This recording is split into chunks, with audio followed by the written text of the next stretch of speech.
So now it's time for us to hear from God's word and to speak to us. I invite Vijay. Good morning, everybody. So you would have seen the topic, I think, in the group, the open doors. So actually, just a small introduction. Why I was thinking of that is recently I came across a small note about open doors. So and I was reading it and I sat with it and was meditating on it, and the Lord began to speak and something deeper in my heart, and just a few things I thought of what the Lord has put in my heart. So I thought I'll share those few thoughts from that place. Okay.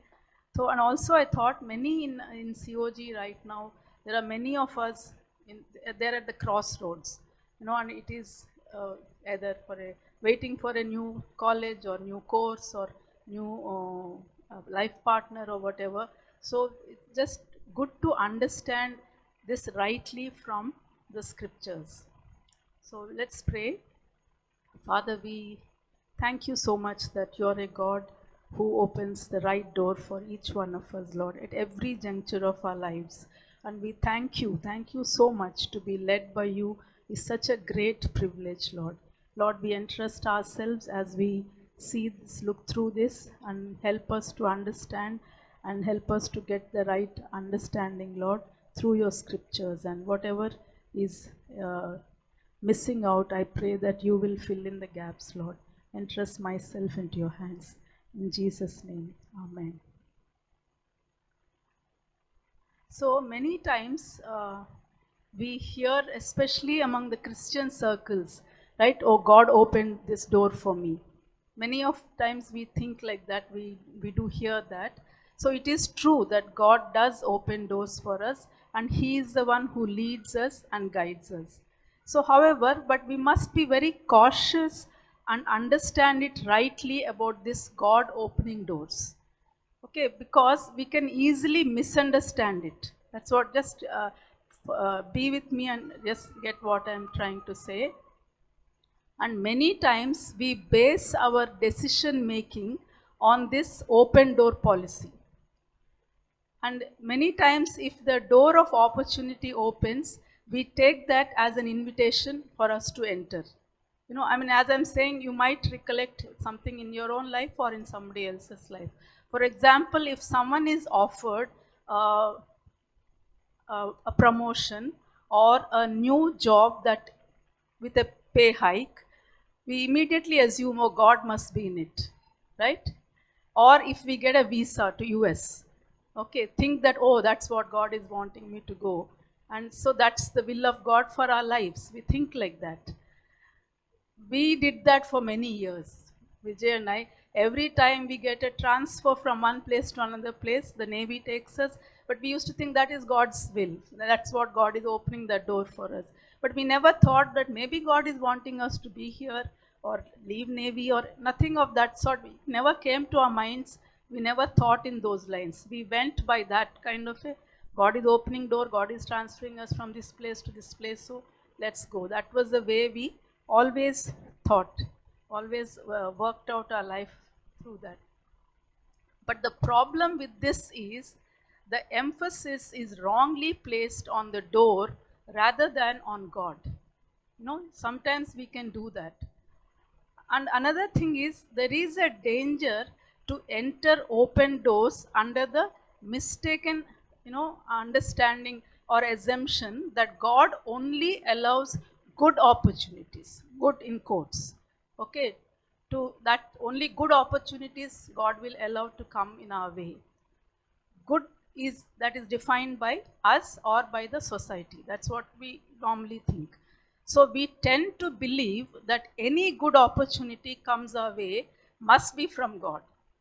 That's what we tend to believe. So looking for an open door becomes more important than developing a relationship with God. So that is a danger in that. If that is how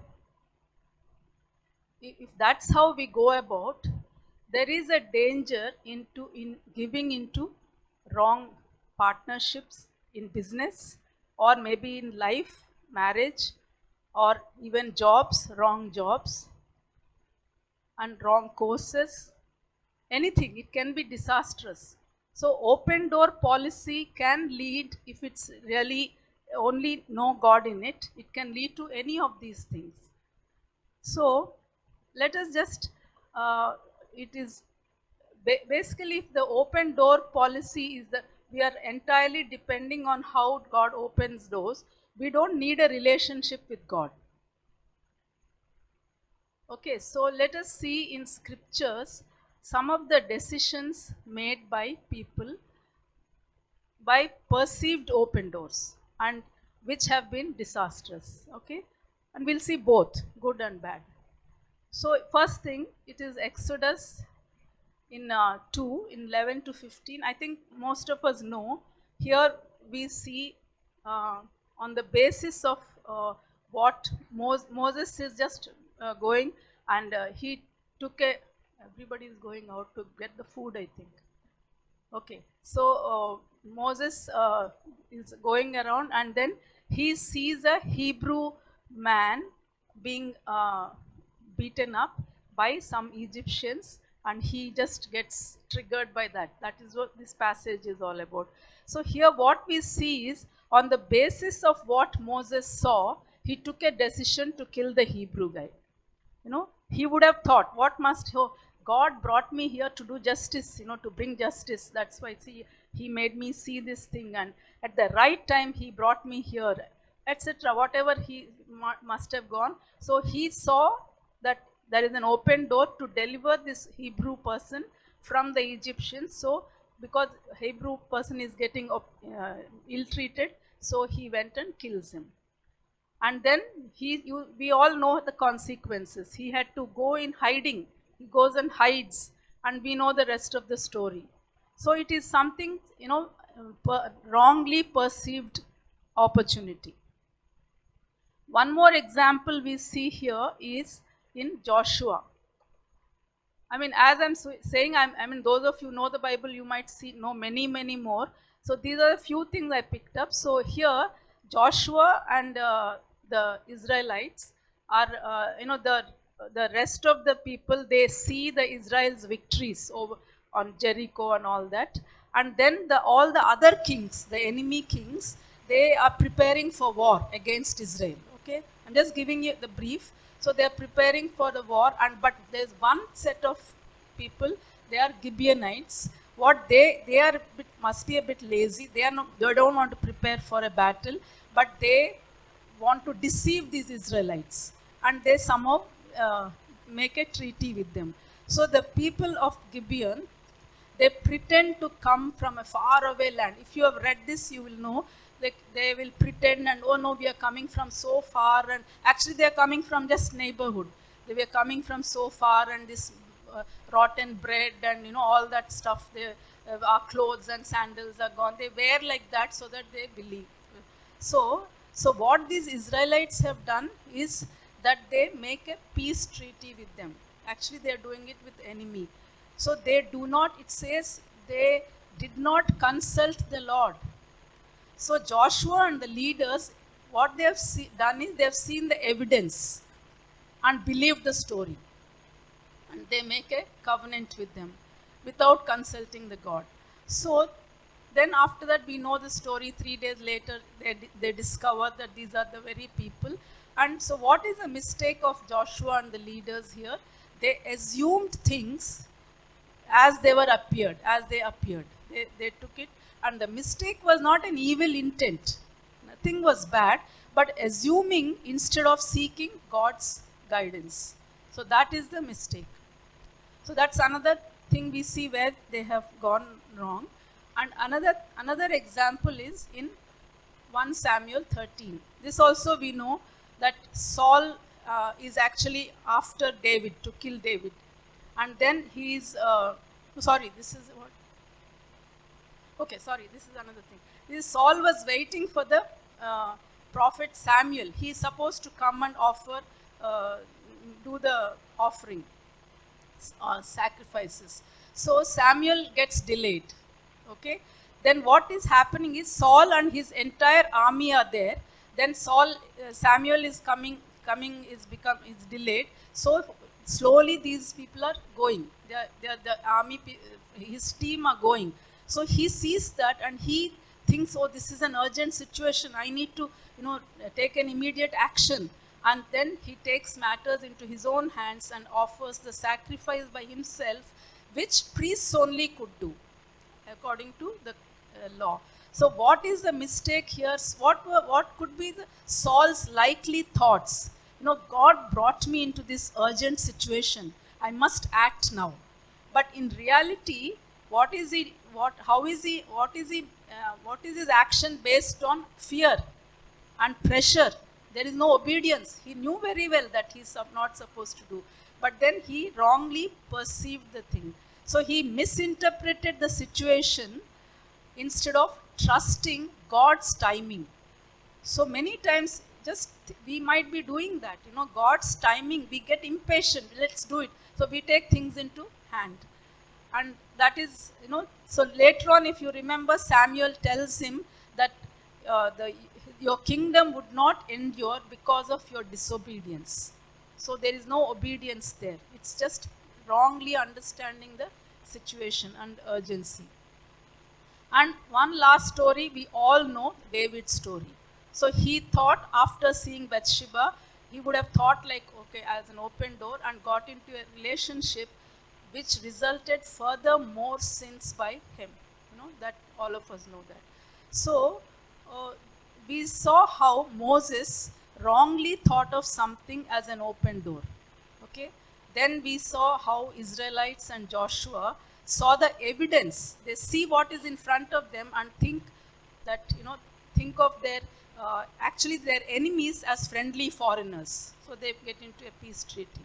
Then we also saw how Saul thought he needs to take control of the situation and took on priest's role, which was a total disobedience. Then we also see how David gave into his feelings, believed in his feelings, and disobeys God's command. And these stories show that not every urgent or emotional or a convenient situation is from God. We see Saul thought that situation was urgent and he had to attend to it. And David and Moses went by emotions. And Joshua's case, seeing the circumstances, assumed that it was from God. Okay, so acting without seeking God's counsel can lead us into wrong decisions, even with good intentions sometimes, like how they have done.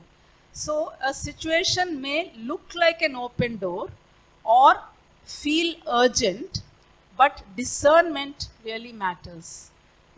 And as Proverbs 3, 5 and 6 say, trust in the Lord, do not lean on your own understanding. So that is what it is. When we have to trust in the Lord, Lord's timings, Lord's counsel, not just in our own understanding. Then we go like this, like David, Moses and Joshua. So okay, now enough of these examples and how people perceived open doors wrongly. But now let us see some examples of the right way to understand the open doors. So let us see where, in scriptures, how people have understood this open doors in a right way. So this is where I was telling. Okay, so this is 1 Samuel in chapters 24 to 26. So here what happens most of you know this, but just want to repeat. So this Saul is person who is after David's life. Okay, for no fault of David. So David is running away from Saul and he is hiding in a cave. So, and this is such a, amazing story, This is when you see how God's amazing wisdom and, and David's response is even better. So David, here it is, suppose we are running away from an enemy and we are hiding with our team, okay? Entire David's army is there. So when one guy who is running away coming alone, Navy people would have just, they would know when you are going for a war, you will just finish that person. So David got opportunities to kill Saul So he had opportunity to kill his greatest enemy, you know, and he would have been right if he had done that. You know, nobody would have questioned, you know, and he would have seen it as an open door for him to take over the throne. So everyone would have applauded, wow, well done, if he had done that. But David recognized that it was not from God. So amazing. So, same David who did not recognize God's leading when he sinned with Bathsheba is now very clear that killing Saul is not from God. You know, just see that. So, one thing we can make sense out of it is that the point is that David was on a holiday at the Bathsheba time. So he must have taken a holiday from God also. That's what I would think. So his relationship with God was not strong. So he didn't hear God properly. When we are not really reading the word, when we are not praying, when we are not with the fellowship, you know, when God is speaking, we won't hear. We will go by our flesh. So the discernment went out of the window. So even we, I mean, we can take, nowadays it's such a common thing. I want to take a break. I hear that from this present next generation. Our generation never thought of taking a break from cooking and taking a break on going on a holiday and all. We never thought of. So we can take a break from studies. We can take break from cooking. We can take a break from work. But we can never take a break from spending time with God. You know, that is the source of every good thing. That's the source of our very life. So when we cut off that source, we are bound to make mistakes. We are bound to misinterpret opportunities. Coming, you know, and this is something which is really, we must be, you know, never, you know, whatever, wherever we are. And it's so amazing that God can be approached and spend time with wherever we are. It's not like, oh, I have to go back to this place or that place. So that is such an amazing thing that we have a relationship with God. So going back to David, how he refrained from hurting Saul, it's a wonderful example where we can make right choices by rejecting something wrong that seemingly appears that God brought it. You know, it might appear that God has brought it. Imagine we would have, in our normal thinking, that would have been the case, right? So you see, simply entering an open door without checking to see if God opened it or not, it can bring a catastrophic uh, consequences. So David was being actually hunted by King Saul. So Saul unknowingly entered the cave where David was hiding, and it could have been understood as a perfect timing. What a God-given opportunity, you know. And David also added to that, David's men also say that, oh, God has delivered him into your hands. Come, this is the day that the Lord is going to do it. You know, so others confirmed it as though it is from God. It was a wonderful opportunity, but yet David, the man after God's own heart, knew this is not God's will. He knew. So that's something amazing. So it's really, I mean, he's just a hero to follow, like David's ways. I mean, he's like us. He's made messes. He's done a lot of things, but yet his heart was so set on God and doing it in a right way.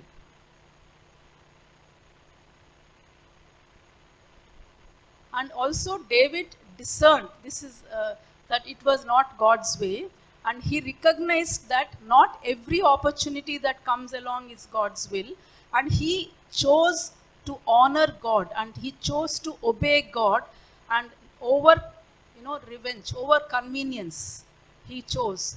And he said, that's why he said, I will never harm the Lord's anointed. So even though the timing was perfect, even though the opportunity was there, it was easy, even though people have confirmed it that it was from God, David knew that it was not God's way. And the best thing that we can see is the Lord Jesus Christ, how in Matthew 4, we see how Jesus was tempted after fasting for 40 days. You know, the devil suggests that. What does the devil suggest that seemed so reasonable? Okay, it's your need, and you're hungry, so you turn the stones into bread and eat. that you meet your need. I mean, it makes a sense, right? It doesn't appear like a wrong thing. Prove God's protection. Jump and prove God's protection, and you gain kingdoms of the world. So the devil tells. But all these things appear as though it are the right things. They are justified. Even God provided, like, solutions like this. But Jesus rejects all of that. And he discerned from where that suggestion is coming. That is something which is very important. What is the source behind that opportunity? And he chose obedience over what looked right or what looked beneficial. Sometimes things, we might have to reject things which might appear beneficial, which appear right. And we must, and discernment really. And not every open door is from God. Not every opportunity should be taken as though, oh, this is God's will. God's will always aligns with his character and not just our circumstances. So, what looks like God's provision may actually be a test of our obedience. One example I can think of is Joseph. Similar situation like David, but how Joseph ran away. His Potiphar's wife comes to him, but he just runs away. So it might have come across as an opportunity for a normal person, but he knew that God was actually testing him. It was so sanctifying him. So I pray like we always grow in developing an intimate relationship with God, so that, like David, we would be able to discern what is from God and what is not from God. When he gave into the temptation and wrongly would have thought of it as God's will, he must not have been in a good relationship with God. That's what I said previously, when the Bathsheba incident happened. So at times we may sense God saying, we are to go in a particular direction. Sometimes God will tell us, okay, you go like this, but door might seem closed. That sometimes God is telling us to go, but door is closed.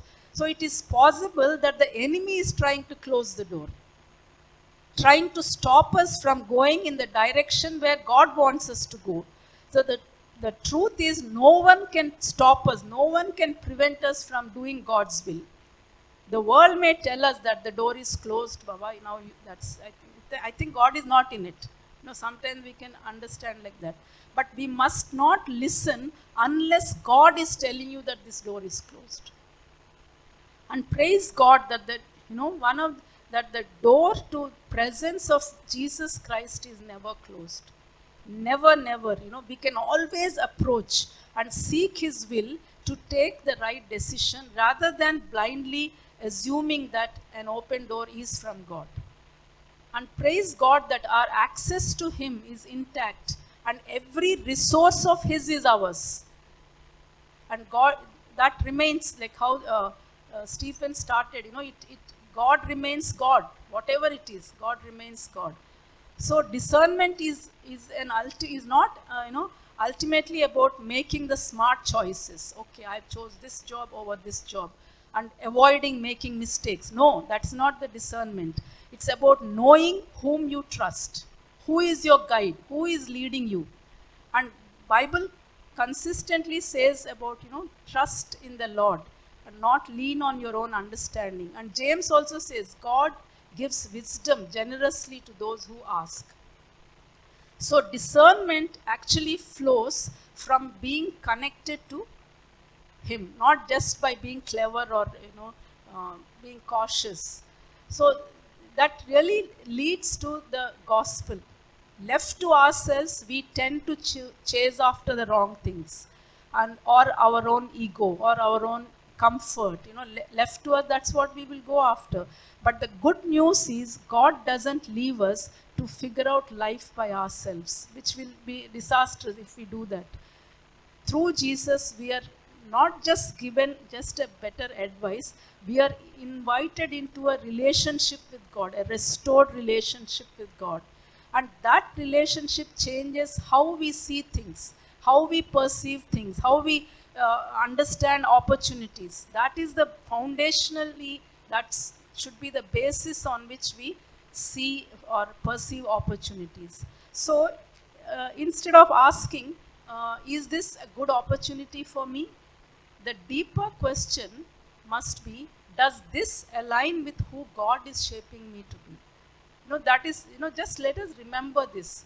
That is this, there are several opportunities, several people, maybe there will be 3-4 people whom you are considering to get married, or there might be courses, so many things, or there might be jobs, or there might be promotional aspects, whatever it is. So is this a good opportunity for me? Thinking like that, can't go into that.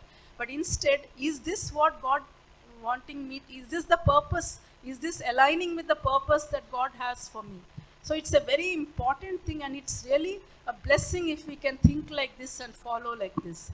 And discernment becomes less about maximizing the outcome. Oh, it is, if I do this, then the outcome is so great. But it is actually about our faithfulness to what God is trying to do. So at the end of the day, discernment is not just about choosing the right door. It's about walking with the right guide, with the right person. It is with God we do. And the gospel tells us we don't navigate life by ourselves.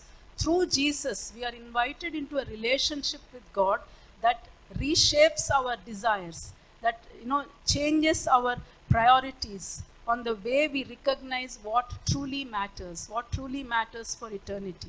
So being discerning is not a great skill, but it is actually result of knowing Him.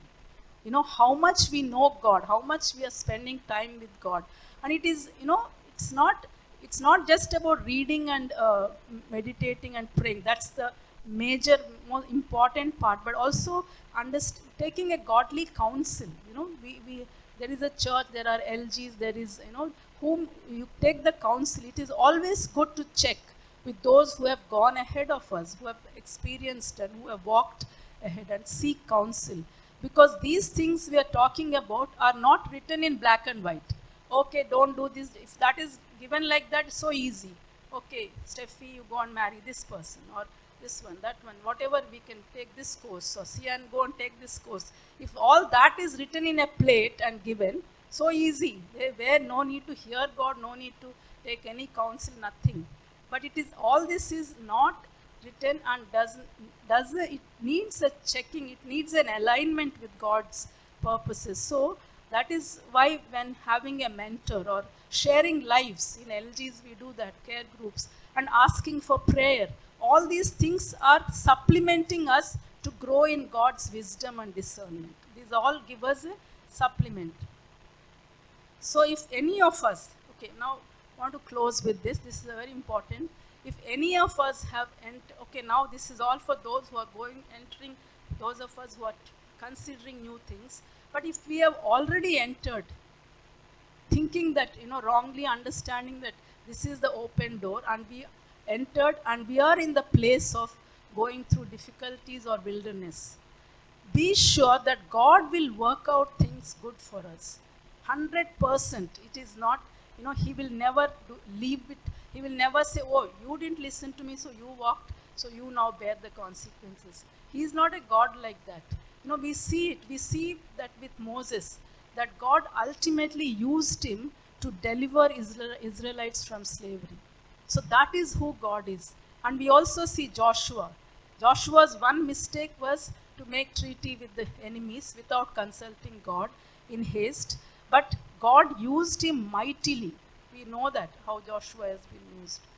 And even like David. And David, Joshua, they didn't try to cover up their mistakes, but instead demonstrated integrity. Joshua, after that, everybody said, now let's kill. No, he said, no, we cannot. We made a treaty, we have to follow it. We are not doing that. So Joshua's mistake, did not cancel his calling. His one mistake did not cancel his calling. He failed, he failed. He did wrong by not consulting God, but he remained faithful afterwards. Same thing with David. God calls him man after my own heart. He found out, he was, his life was about knowing what is God's heart. And so God worked powerfully through them. And even David's sin did not hold him back as a consequence. Yes, he had to do many other things, like, but God opens his eyes through Nathan, and he says, he and calls him for repentance. So that is who God is. I mean, we never need to just, uh, discard ourselves or because of our mistakes. And David followed God after that, and we don't have to get stuck even if we have made wrong choices, and we don't have to become victims of that.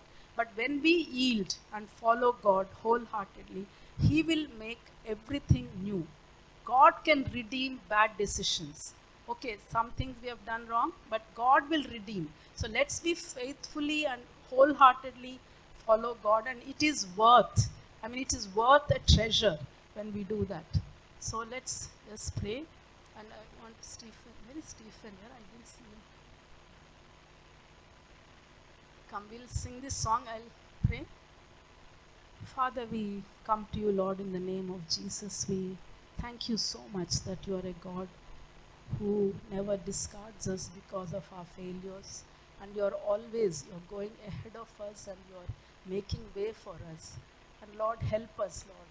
We really want to pray that we will understand the opportunities rightly. Lord, we help us, Lord. Stop us when we are making wrong choices. Stop us from making wrong decisions based on the open doors that we see. Help us to perceive. And for all this, Lord, help us to really spend time with you, draw closer to you. Lord, nothing is more precious than your presence with us, Lord. Thank you so much that you came to live inside of us. You have given us the Holy Spirit who guides us and leads us. Help us never to be deaf to the guidance of the Holy Spirit, Lord. And we entrust ourselves. And those of us who must have made wrong choices in the past, but Lord, we declare that we are not the victims of that. And you will redeem, Lord. Redeem our failures, our mistakes, Lord. Thank you that you are a God who is loving, who loves us so much that you will never leave us to our fate. That's the reason why you came into this world, O Lord, and to redeem us, to reconcile us back to the Father. We thank you. In Jesus' name I pray. Thank you, Vijay. Such a wonderful message. Huh? She's such a gift for makes things so simple. Huh? And we keep trying to complicate stuff. It's as simple as that. Okay, that we need to depend on God. We need to depend on God, and God did not just leave us on our own. That you figure out this door is the right door or not. What has He given us? The Holy Spirit. He says, Jesus said, apart from me, you can do nothing. And He went to the cross to take away our sin. Okay? The sin which stops the Holy Spirit to come and dwell in us, because Holy Spirit is holy and we sinful people cannot host the Holy Spirit. But it cost Jesus His life, His blood. He shed it for us on that cross so that our sins are taken away, and now we can have the Holy Spirit to come dwell in us. Okay.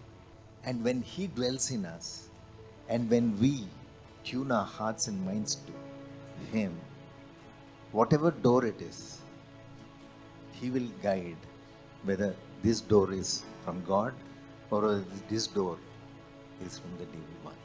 Okay? So let's really surrender ourselves and let's ask God to fill us afresh with the Holy Spirit. See, Holy Spirit, when we say, God, fill us with the Holy Spirit, what do you sense that it's some kind of a force, some energy who's going to come? Holy Spirit is a person. He's the third person of the Trinity. So how can we be filled with a person? How does it happen? When we yield to that person. Means he's a person who speaks, a person who guides, a person who leads, and when now saying that yes, we want to listen to you, we want to follow you, we want to obey you, and when we are in that attitude, then that person has filled us.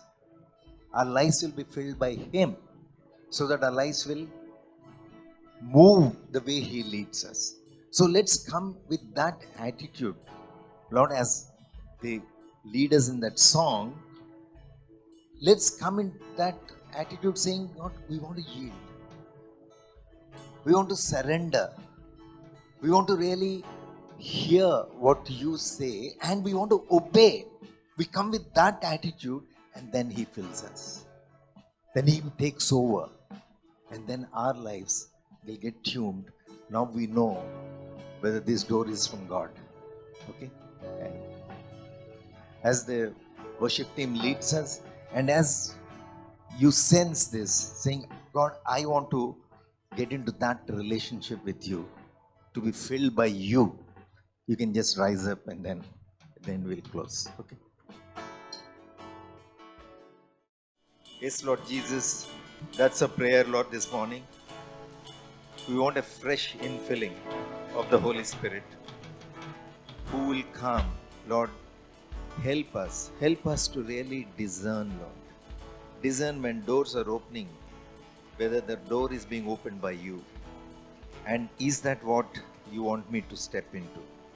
Lord, help each and every one of us. Lord, help us that we want to get into that kind of relationship with you, Lord. Moment by moment, Lord, we are led and guided by you because you have come to dwell in us. And this morning, Lord, as we sang this song, which is a prayer saying we want to yield our lives to you. Come, have your way in us. Lord, pour out, Lord, your Spirit afresh, so that we are so full of you that it will not be our decisions that will guide us. It will be your leading that helps us to decide, choose the right way. Because your whole goal is for us to be transformed to the likeness of your Son. It may not be everything which looks rosy for us. Lord, your eventual desire for us is to become more like Jesus. And that is what we want to be. Don't want to be anywhere else but at the center of your will. Pray and commit each and every one of us afresh into your hands. Come, fill us afresh with your presence, Lord. Thank you for speaking to us. And now may the grace of our Lord Jesus Christ and the unconditional love of the Father and the ever-dwelling presence of the Holy Spirit continually lead us, guide us, help us to really have a discernment every step of the way, that we pick the right door to enter. Wherever, be it in our jobs, our relationships, our friendships, be it in our businesses or in our jobs, everywhere, help us to be guided by you. In Jesus' name, amen.